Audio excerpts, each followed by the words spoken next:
somebody got freaked out by what I was saying because it probably was coming out their mouth. We're connected.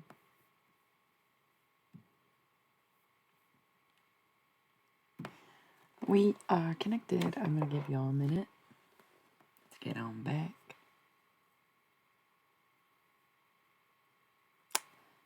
I'm wondering if I should just roll the ads. I'm going to just smoke weed. Stream got disconnected. These videos are going to be so funny. All disjointed. Especially the conversation's been really... Oh, you're all back. Thank you. Welcome. So sorry about the disruption.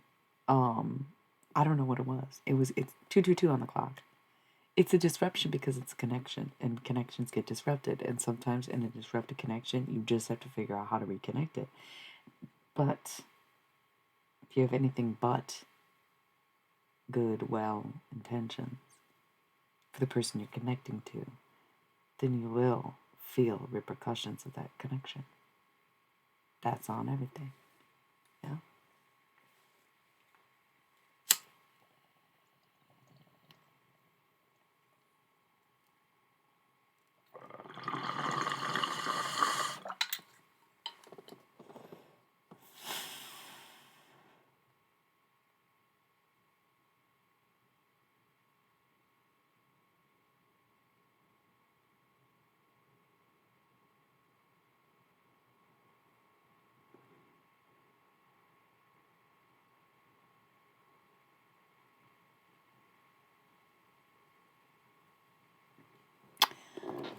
It's interesting because I don't want to say anything. I feel like somebody's dealing with hard drugs.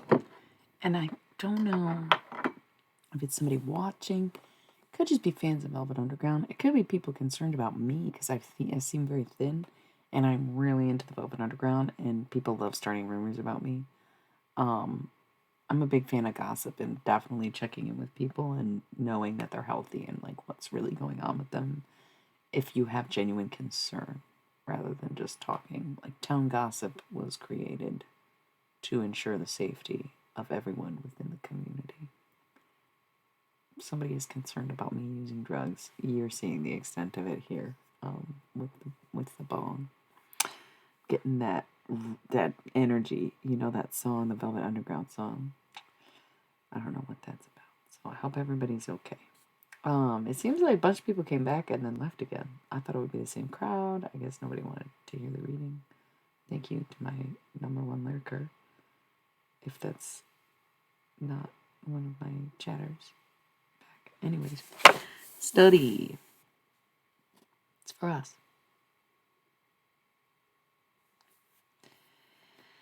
Study, like mantra, is a technique for bringing you close to the higher, more conscious ideas of higher beings. As a member of culture which dotes on collecting knowledge, you may first set out on the path wanting to read what is written about higher consciousness. You might get books about the history of mysticism, the lives of the prophets of the great religions, the curricula of obscure schools of thought, the writings and sayings of great mystics, the implications of mysticism for modern man, and books on methods. This reading provides a context for your personal experiences. It demonstrates that throughout the history of man there have always been mystics, that what can be said about the mystical experience from an external observer's point of view is relatively trivial, and that, though the words differ from an external observer's point of view, is relatively trivial.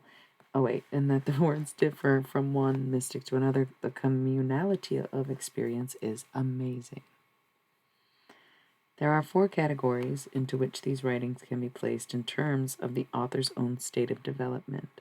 1. Realized or enlightened beings. For the most part, they have written very little. Often their words, gospels, have been recorded by disciples. 2. Spiritual seekers who are very much on the path and are sharing their insights, methods, etc. 3. Pandits, intellectual scientists who evolve highly intellectually sophisticated, subtle models and explanations of the mystical experience. That's me.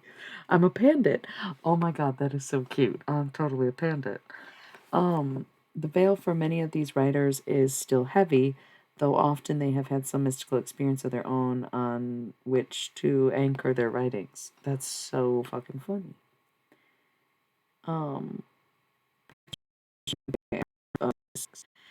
After you first thinking about it, those of the opposite above. The second stage of study is often called reflection. It is described in the following passage from the autobiography of a yogi by Yogananda. The scene was a forest hermitage in eastern Bengal. Dabru Balav had gathered his disciples around him in the sylvan solitudes. The holy Bhagavad Gita was open before them. Steadfastly they looked at one's passage. Did somebody just stroke their beard? Steadfastly they looked at one's passage for half an hour, then closed their eyes. Another half hour slipped away. The master gave a brief comment. Motionless, they meditated again for an hour. Finally, the guru spoke. Do you now understand the stanza? Yes, sir. One of the group ventured his assertion. No, not fully. Seek the spiritual vitality that has given these words the power to rejuvenate India century after century. Another hour passed in silence. Daily exercise. Working with... Did I literally skip a page? Why do I feel like that didn't make any sense?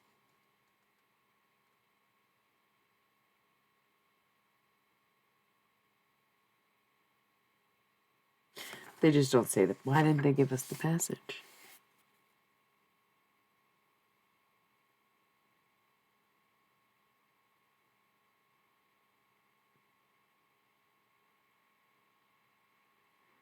Daily exercise. Working with one of the books containing the words of a realized being. Example, the Bhagavad Gita, the Tao Te Ching. The words of Jesus in the Gospel saying of Ramana Maharshi or Ramakrishna, the I Ching, etc. Take one passage, perhaps a phrase, certainly no more than a page. Read and reread and reread it. Then let your thoughts work around it. Paraphrase it. See how it applies to others and to yourself. Note if and how it differs from the way in which you usually think about things, different assumptions, etc. What are its implications regarding your own journey? Read it again. What laws of nature is it reflecting? Then, sitting quietly, let your mind associate to the passage, and then be quiet. Certainly, a half hour a day is not too long to spend on this exercise.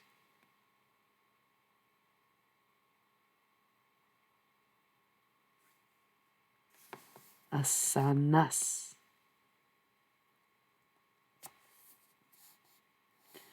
Let a man, through living in the body, so treat his body that, with right effort, right watchfulness, and right concentration, he will overcome the sorrow that is produced by the sensations that arise in the body. Dhammapada. The word asana is sometimes translated as easy, comfortable, and sometimes as seat.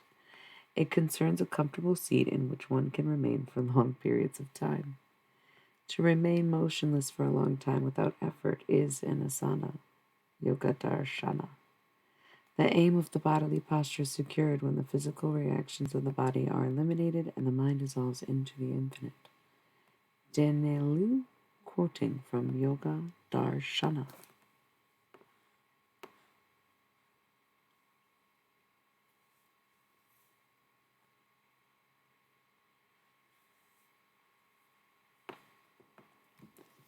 Listen. Oh, good. Welcome back. Why did I say listen as soon as you said I'm back? So interesting, isn't it?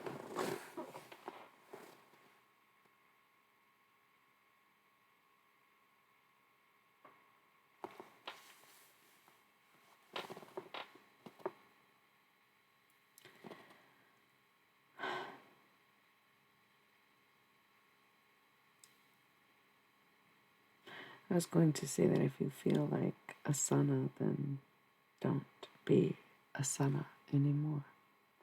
If you do not wish to be an easy, comfortable seat, then get up and start dancing. Right. Most Virgos do. They just don't like to. Virgo, really, really, listen. This isn't what I was going to say when I first said listen. What I was going, listen. The way that I cannot stop saying listen, but I'm saying it like a Libra. So are you dealing with a Libra? Or maybe there's a Libra in the chat who's dealing with a Virgo. And so I'm getting this sense of like, listen. Hilarious, because like, again, I can hear a Libra saying it over and over again. Because there's a Libra in my life who's like that. Listen to me. Listen. But with Virgos, they do need to listen because every zodiac sign represents a different part of the body, right? So it's from top to bottom. Who's number one? Aries. Never tell them that. Oh my God. God forbid they let that go to their head. Joking. We love a good Aries, right? I got 2 major Aries placements. The chair drives me nuts when the scarf falls down. The squeaking, the leather, and the rubber, whatnot. So you think, right? So, it is close. It's like the whole digestive system. It's like the stomach, the liver, the kidneys. So Virgo wants to talk. But guess what, Virgo? You're not the throat. You're not the lungs. You're not the mouth. You're not the hands. You're not a communicator. You're a digester. You take it all in, Virgo. You're the virgin. You don't know shit about life. You don't know shit about fuck. Okay? And that's why the whole generation of people who are in this Jupiter and Virgo placement, like myself, we are lost in life. We are listless. We are a lot of millennials, right? Because Jupiter takes a while. It's a lot of people close to my age, but my birthday. Look at your charts, right? 92-ish. It's some time in there. I think Jupiter changes more frequently than like Neptune. I'm not an astrologer. I'm sorry. You can't like quote me on the astrology stuff. I know the zodiac really well, but it's only because I know people really well. You know what I'm saying? So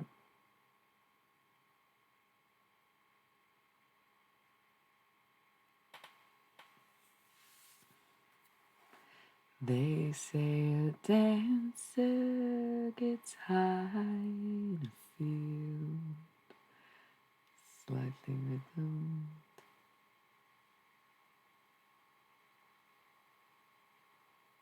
Something about my breath. Oh.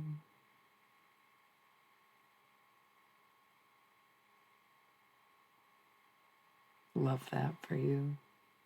You're probably not a very chill Virgo. I'm not even gonna lie to you. People know you're a Virgo, but it's because you're not chill. A lot of Virgos are chill, or like low key chill. You know, got the chill face. Probably still super pretty.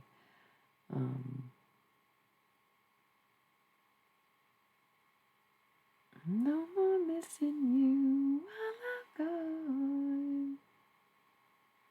They could be dancing and you smile and say like the sun.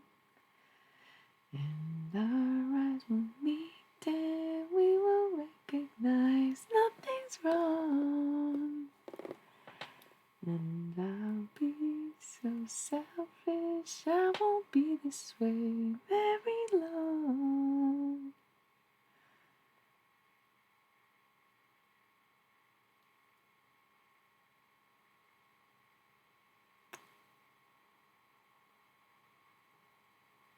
Very beautiful. Very beautiful. Very, very beautiful.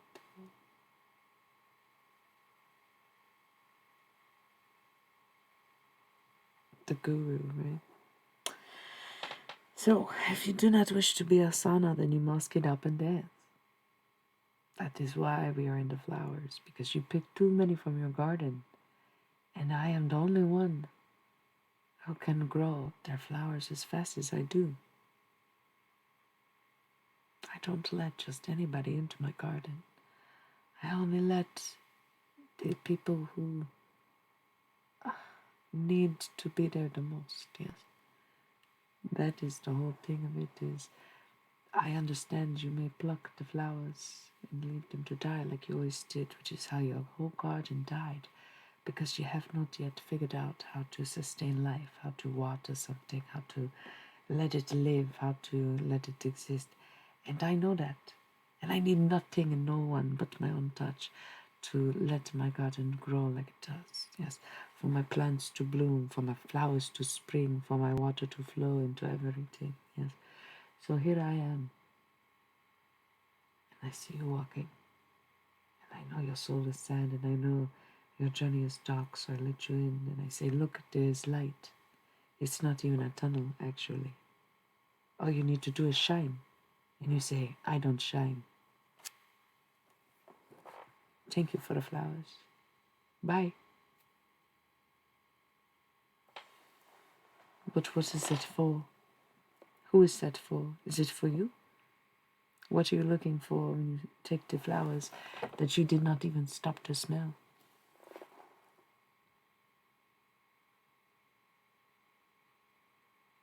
What great oath, what great earth, what greater power, what great purpose is there to wonder about and wonder who will let you into their garden when you will always be out? You wander through the forest and you wonder why everybody else seems like so much happier, so much happier than you. But here you are, being the reason that no one is all too happy. Not even you. To be let into such a garden of life that it is the eternal garden of death. You understand where you're at, yes? That is my garden. My eternity, yes? My everything. My reckoning, my undoing. My place of resting, really, is the garden. Probably with my enemies like John Lennon or something.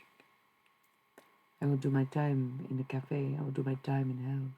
I would do my time with the seat at the table. And I would do my time in the garden forever. So when you are careless, when you are reckless, when you are wandering about in the woods and you cannot figure out why you are there or what you are looking for, and you do it without heart, you trample on the gardens and you pluck your flowers and you go because you want to wreak havoc, but really you reap what you sow. Okay, so now what do you do then? Because you spoke ill of who?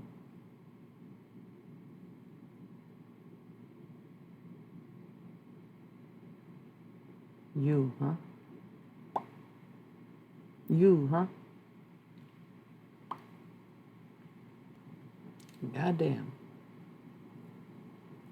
Yep. Same. And I know that. I know that.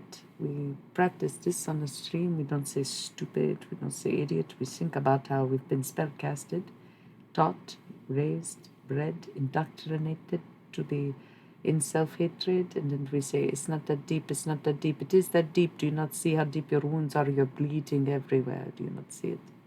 Do you not see it? Sweetheart, please. Your blood sustains my garden. That is why I let you roam freely in these flowers. Yes? Because you are bleeding. But I know as you walk on this journey, you will think so many more, twice as much as you ever did before you walk into another garden again, especially before you pluck a flower.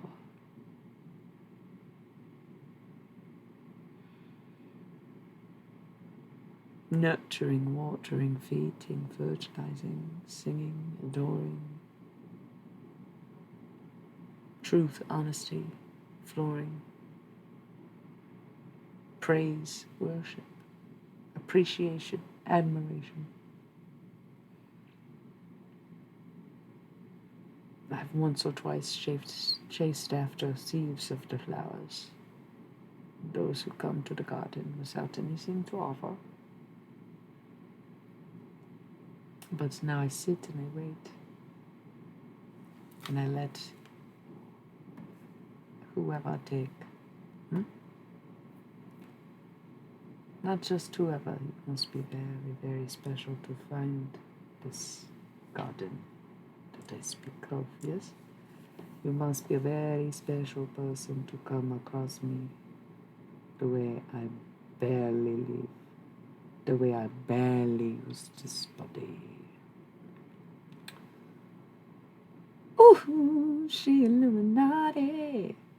But still Miss Dax. Oh, baby. Yeah.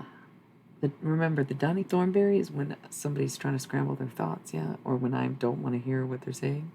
I'm trying to scramble the audio in their brain. I've heard some of the cutest stuff come out of people's heads, and then the most opposite stuff will come out of their mouths, but their actions totally align with their thoughts, and I'm like, I ain't gonna freak out, and I ain't trying to freak them out. But what in the fuck is that about? It's a lot. It's a lot. And then maybe words and actions don't always line up for others. I wonder if that myself, sometimes my words don't line up because I am dynamic, I am duality, I am both man and woman, I am feminine and masculine, I am holy man and treacherous. Yes, I am heathen and reverend, right? I am so dynamic that sometimes I say, I am this way, and I like that you are that way too. Other times I am, well, I'm like this, and if you can't be that, then fuck you. And both times, I might be screwed because those two parts of me don't agree. So how can we do anything functionally? Because it is about bringing them into balance and making them agree with each other before you make them agree with each other. Because you must be clear about what you want, about what you're going to get, about what you're willing to sacrifice, about what you are willing to face, about what you are willing to change in order to call this into your life, okay? In order to bring yourself to the highest power that you can be, in order to bring yourself to your most functional being, in order to bring yourself closer to God, or whatever you want to call it. I'm feeling like a Indian sort of energy, like somebody's relative. I don't even do an accent as good. That seemed like the way I rolled those R's. It was not like a Spanish rolling. It was like yeah, it was odd. I'm going to keep reading then. But there is somebody. No, there is somebody I'm channeling. They had dark hair and a big ponytail, and they were maybe Indian. Yes. Or somewhere close to there. But they look angry at you with big eyes, big eyes. This would be someone who's passed away. So maybe someone in his life passed away, come back to talk to you, huh? She's not a very older woman. Like I said, very big ponytail with a long hair. Or maybe sometimes I channel people who are living when they talk about me, but it seems like, no, she used to make some vegetarian dish for you. There was vegetarian sausage. Maybe somebody else is eating that. But who did you know? You knew somebody. That's okay, that's okay. Okay, so let's focus back on the book then.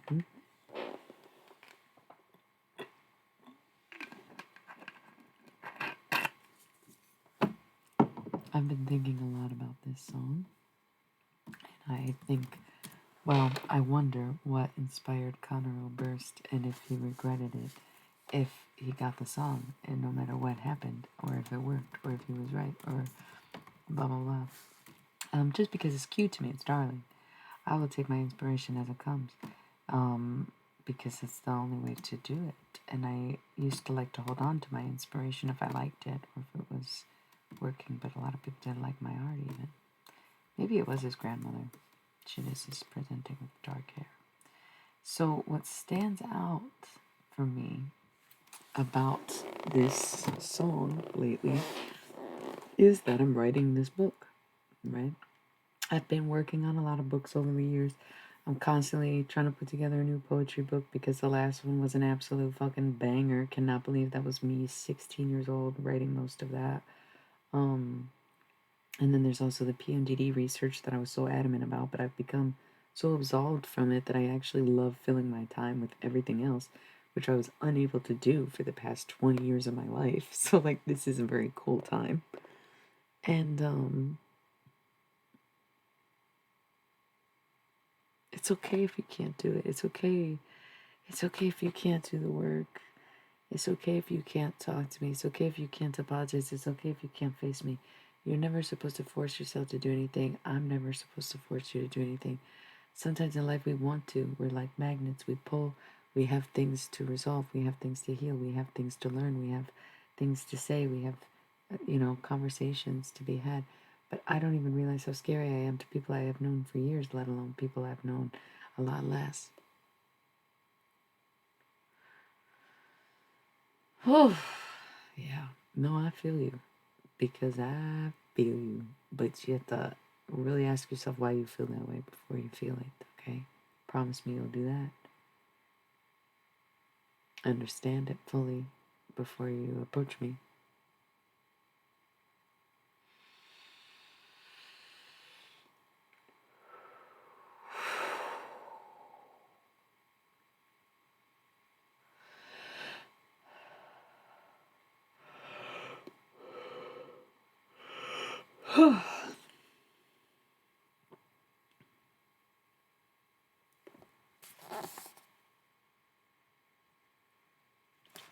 We have to roll the ads. I'll be right back. 3 minutes.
Asana, easy, comfortable seat. If you do not wish to be asana, get up and move your feet. It's time to dance and sing and find a beat, okay? If you do not wish to be an easy, comfortable seat.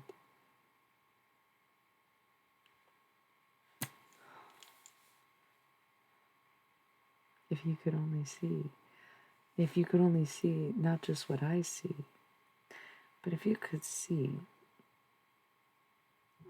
the way you are, if you could look in the mirror and instead of just seeing a person, instead of just seeing your reflection, instead of just looking at yourself and saying, so what? It's the same self I've been seeing since forever, since I've been looking in the mirror. If you instead looked in that mirror and for a moment stared at your reflection and thought, why was I ever upset with her? Why was I ever mad at him? Why was I ever, whatever your pronouns are? If you could just adore the person you see in the mirror. If you could just focus on yourself a little clearer. And that's not to say, yeah, I'm the shit, I'm amazing, I'm hot, I'm great, look at my this and that. And it's okay to do that too. Hey, flash yourself a little smile. But I'm talking about something different. I'm talking about getting up very close to that mirror. Very, very close to that mirror. And saying, hey, I'm here. I'm here with you. I am this. I am you. This is us. Now, forever, always. This is how we be it. Oh my God, is to just realize it. It's to just, ooh, it's on all the time. You can tune it out. You can work your job. You can drink your alcohol, do your drugs, submit, ignore, repent, even. You can hide behind some other organization, a Christian identity, or whatever kind of hoo-hoo, ka-ka, make fun of, be the opposition, You can do that. But there's a pain in your neck. It's stiff. Your neck is stiff. Your back is stiff. Your arm is stuck like this half the time. Up in the air, right? You like get kinked up and you don't know why. It's because you don't realize how much of your life, your body, yourself, your soul, that other people have control of. You have no idea. Because you're like, I do whatever I want. Do you though? By the restraint of God, I think you do. I think to a huge degree you do what you're told by doing what you think you are meant to be doing. Most of all.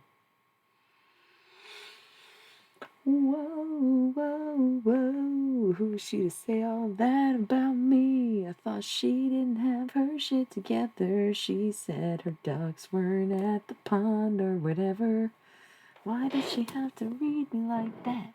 Is it even me? Is it a text? I don't understand. How'd she do that? 'Cause it's who I am. An interpreter of these messages as a Taurus, as the predecessor to this less evolved version of a person before us here.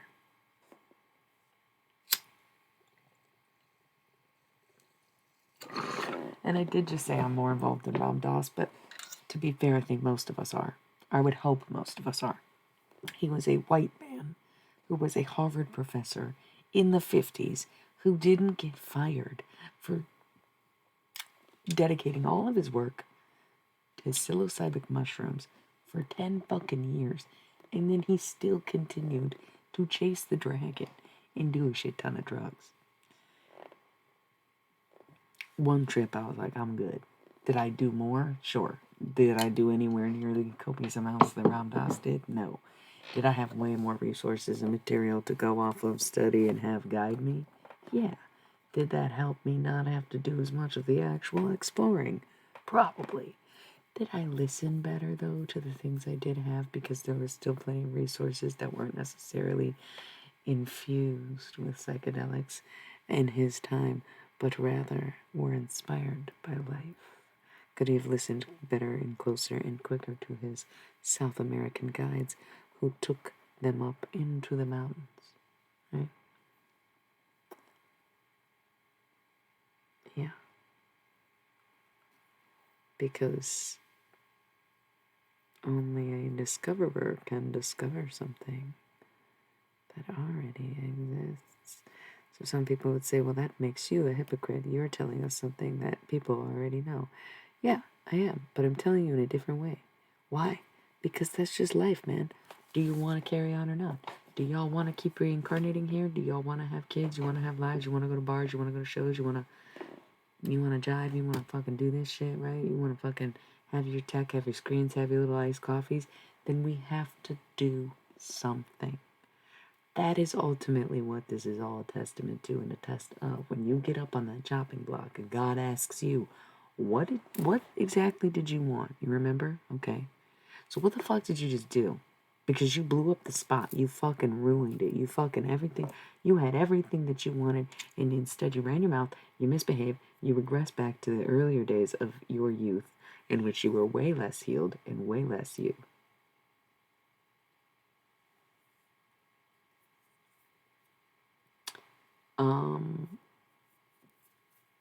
You gonna have to just don't get yourself some stones. I don't know how old you are, but if you're still around the age of 18, get malachite.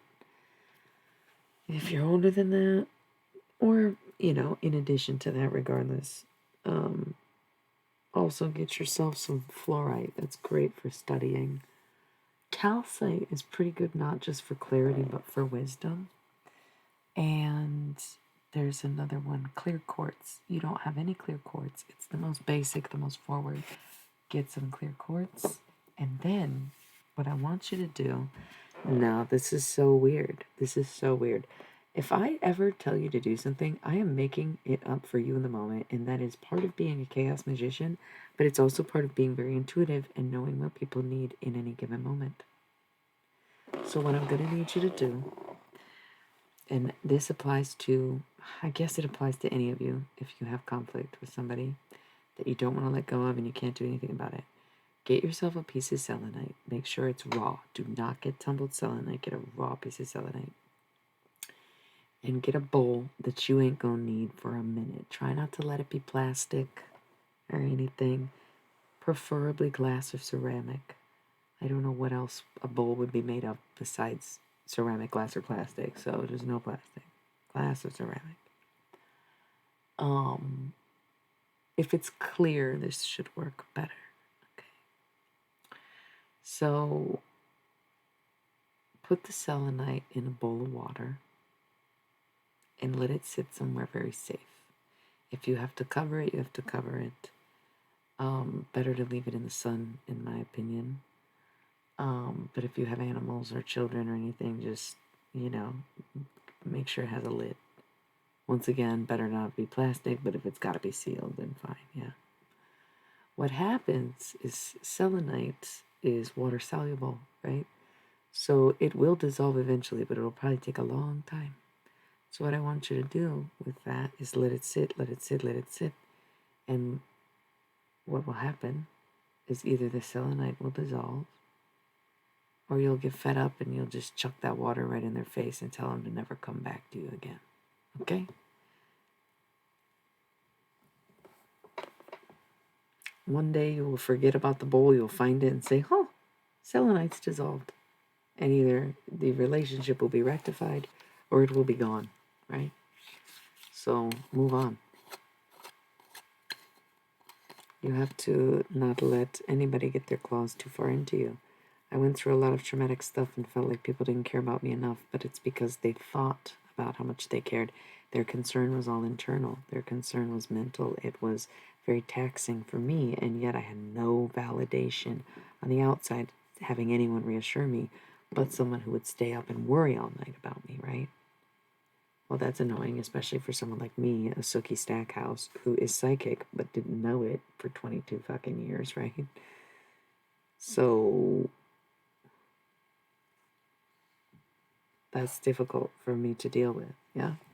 At some point, you'll have to tune it out and fill your head with something else. Dangerous game to play. Dangerous game to play.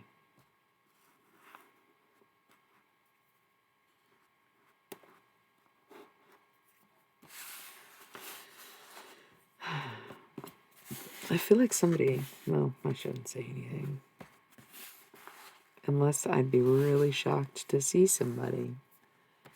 Because it's almost as if someone has lost an eye and they think I did something, right? It's so bizarre. Or they're just scared to show me that they are missing an eye. Something is weird. It's come up almost every night where I'm like, who's missing an eye? Because I kept doing this. But then I was like, oh my God, it's like somebody doesn't have one. It's not even, and somebody said, oh, I have a magnifying glass. But it was weird. Yeah, well, they can't protect you anyway because they're filling you with fear. That's exactly what I'm saying. Worry ain't shit. Worry is nothing but stopping you from being who you need to be, yeah?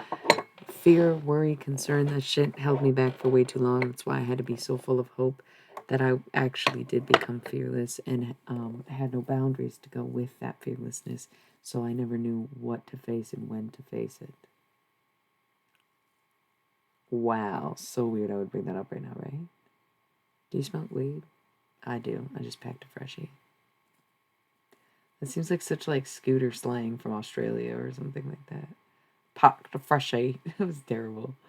Pocked. I don't know what. It's like pack. It's hard to study. Poked. How would you say it? Poked. How do Australians say packed? Oh, all right, mate. I've packed a freshie. Pocked freshie. There you go. Pocked freshie. So dumb. Wasn't very Australian, I know. I never said I could do an Australian accent, and I don't think there's any dead Australians that I've ever channeled. No offense to them. Cheers, if any. / all.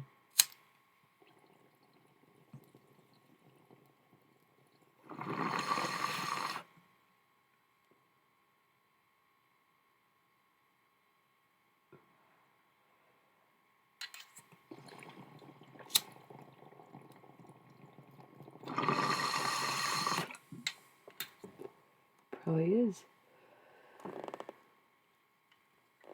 I want to read more.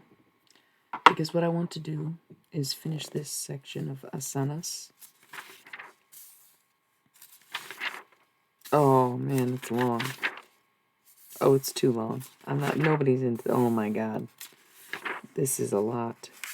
It's like I could stop at a few different points, but it's just deep work, the asanas, and I don't know that we're here yet. And the best I could do would be read like a dense page and then come back to it. But this is like, I think we're going to have to do yoga together for the next section of this book. And so I'm not set up for that right now. And I'll definitely announce it, like have a whole thing about it. It'll be fun. So we'll have to plan yoga for the next run of Be Here Now. But in the meantime, we're going to read Be Forever Always. And we still read a little tiny section of this. It was a page, but cool. Thank you, everybody. Okay.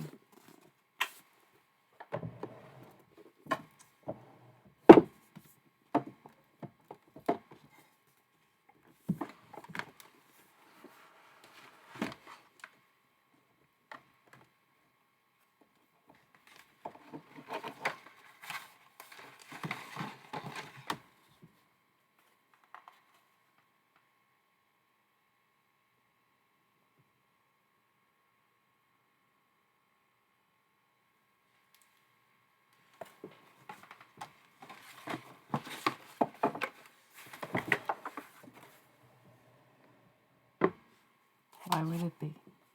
Why would it be? Okay. All right. So, if you're just tuning in, if you're just catching up, that was Be Here Now, Ram Dass. I think it was written in the late 60s, published in the early 70s type digs, but most of what he learned was from him experiencing in the 50s. Is somebody a wrist cutter? Is somebody into cutting their wrists? I'm so sorry to be so blatant. If you're thinking about it, if you've done it, if you're bleeding, listen to me. What is that about? Casting that energy upon me, maybe even. But you know what? I'm wishing healing for you. I've never done that myself, and I mentioned that on stream recently, so hopefully you're doing okay. And it does hurt, but in a different way. You know what I mean? So I do hope you're okay, and I really wish you well.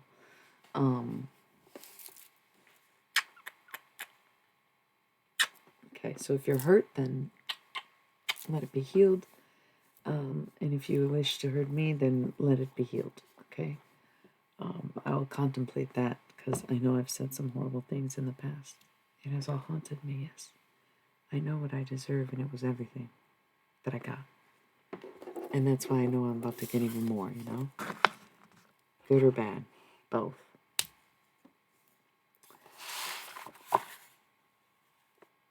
Be forever always. This is my response to be here now.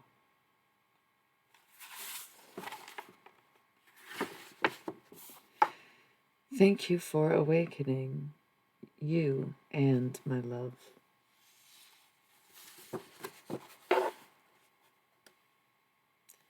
Where else would you begin? What to you is the start of it? Was it before this moment? Maybe. But could it have all happened without it? I remember my first trip. And what stands out the most to me now was one very amazing moment. I was at Rothbury at the age of 17. This was 2009. I was with my boyfriend at the time, and my lover bears a resemblance that can only be considered canny because I knew him first. But focus just to cause a scene for your mind's eye. I sat in the forest with a guy named John, and we sat in silence for way too long, and I did nothing but stare at the wood chips and think nothing was wrong, except maybe my age and I guess that guy John. We didn't make it too far out of the woods. I always wished them well. I felt comfort of someone next to me, yet it was a new unfamiliarity with the one familiar. Detachment? I had not considered. I was young. You know?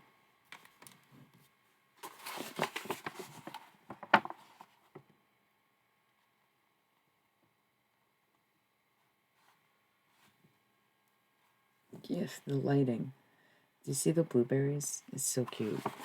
Anyways.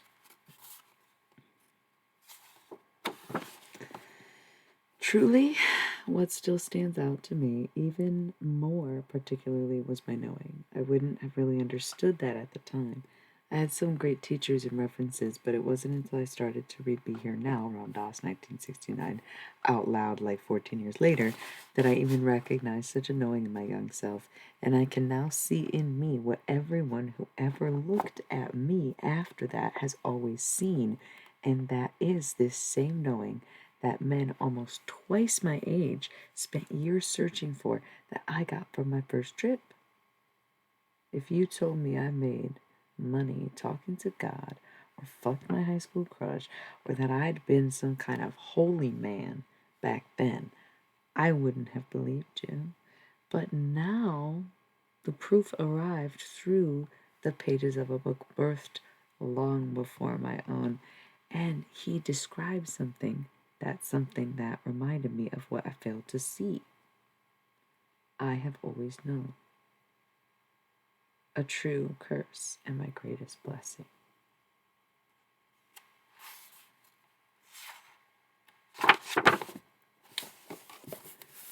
So I sat in those wood chips totally alone in a sea of thousands, and I watched them take shapes I'd never seen beneath me. I stared in awe and wondered at this brilliant display, the people walking by, good weather, distant musics.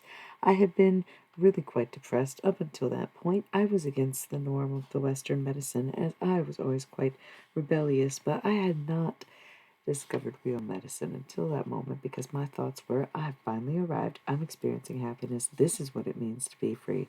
I solved it. I'm here. I finally did it. I'm happy. Toot, toot, toot on the clock. Okay? I love that. That's very beautiful. And everyone's like, wow, who's that about? It's about me. It's about you. It's about all of us. Did someone inspire this in me? Yes. Someone has awakened my love. Is it theirs? No. Is it love? Yes. Toot, toot, toot, toot, toot, toot, toot. Cheers.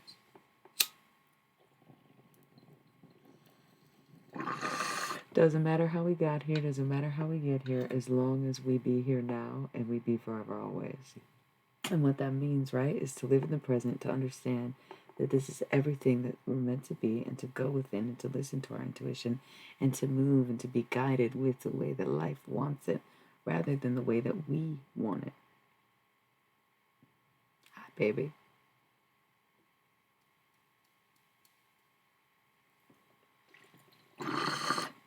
You're just in time. We're reading Be Forever Always, but you've heard this part. I got a bunch of new pages that I haven't read yet. Not even to myself. Sometimes I'm just inspired. And I kind of know what it says. And I get the picture. And I know what goes on. But I also know love.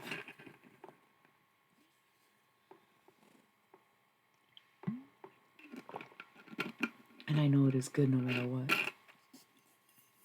And that I love even more. And being in a sea of thousands is also how I found this beloved, though less profound. Of all the people around me, I found them to absolutely... I found him to absolutely be the most beautiful, so I avoid any way of talking to him for 16 years until I was truly ready to see, understand, and fully realize such a divine moment for what it is meant to be, and that the reward of resisting the fruit of a tree without the flowers, indicating that it is ready to be plucked and fully devoured by the buds of such a thirsting tongue, enjoying the perfectly sweet serenity of goddamn everything you ever dreamed. That is only a bit of love. A bit of what love is to me. But hearts nor people are fruit on a tree. Point blank period. These are, it's I like these pages. It's just text, but they look really nice together, don't they? Reflections. Over the years, I had a slew of erratic behavioral episodes in unhinged work, social love life, but even at the very bottom of every bottomed out I always got back up because of something I didn't fully understand, but definitely did know. I have hope. You see, I hadn't stayed on drugs very long. Blunt.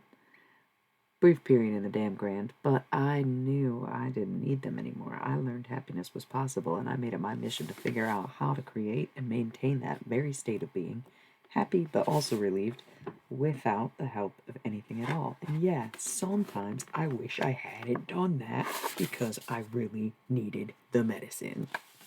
But I was already a holy man. I already did. I mean, by this time, I had already done 11 years of Catholic school and then, like, some studying follow-up to alter that reality of harsh atheism and deep dive of science that I never got the chance to do. Buddhism, Siddhartha, poetry, heathenism. Last night I was talking about my 2 Bibles, my 2 books, because people were asking me, or creeping on the stream and were curious what books I've read. What I would consider, my spell books or whatever. And I kind of said one last night. I said one, and I didn't say what the other one was, did I? I don't think I should. Oh my gosh. I mean, like, the only 2 things. It's just been such a fun reality. It's just been such a fun reality, to just be so open to anything and everything. And overall chaotic. I can't help it, I guess. I love it. I love it. The unhinged reality of discovery is so awesome and intentional for me. I really needed the medicine. Here's the pages. PMDD monster. Rah. Now I understand the treacherous swings to be tied to my uterine cycle, premenstrual dysphoric disorder, or PMDD. It is more complicated than I care to describe because unless you have it, you'll never understand why we feel. I thought how we feel. It derives from certain things like stuff considered traumatizing, unreal, and it only, ouch, affected me for 20 years, so it always falls. Life got away. The pain. Felt like I lost so much life to the pain. Apart, so much cleanup. But I dreamed still. I said it slid to something I had no control over, but I was scared. The madness consumed. I really needed that medicine.